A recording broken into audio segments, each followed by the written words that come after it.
தவறு, மிகவும் தவறு. இது பிளவுவாத அரசியலை, மக்களை ஒருவருக்கு எதிராக மற்றொருவரை நிறுத்தக்கூடிய ஒரு அரசியலை அன்புமணி செய்கிறார்.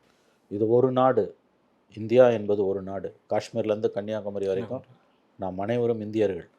இந்த அளவுகோலை வந்து தமிழர்களுக்கு எதிராக இன்றைக்கி பெங்களூர்லேயும் பாம்பேலேயும் ஹைதராபாத்லேயும் இன்னும் பல ஊர்களிலும் வைப்பார்களே, ஆனால் தமிழர்கள் நிலைமை திண்டாட்டமாக மாறிப்போகும்.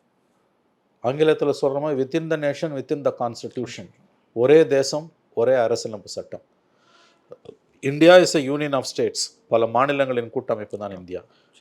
எங்கே வேண்டுமானாலும் இந்தியர்கள் போய் தொழில் செய்யலாம், திருமணம் செய்து கொள்ளலாம், தேர்தலில் நிற்கலாம். இதில் அவங்க வந்தேரிகள் என்று சொல்வது வந்து ரொம்ப ரொம்ப ஆபத்தான ஒரு அரசியலை பாமக கையில் எடுக்கிறது. இது வந்து பிரிவினைவாதத்திற்குத்தான் நாளைக்கு இட்டு போகும். இது இத்தகைய போக்குகள் அனுமதிக்கப்படக்கூடாதது. நீங்கள் பாம்பேயில் போய் பாருங்கள் எவ்வளவு தமிழர்கள் இருக்காங்கன்னு. பெங்களூரில் போய் பார்த்தீங்கன்னா அங்கே இருக்கக்கூடிய 40% இன்றைக்கி பெங்களூரில் தமிழர்கள்.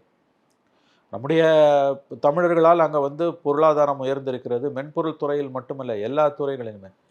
அவங்க நம்முடைய ஜாகை குடியிருப்பே அங்கே மாற்றிக்கிட்டு போயிருக்காங்க. ஓட்டர் லிஸ்ட்டில் அவங்க பேர் வந்துடுச்சு.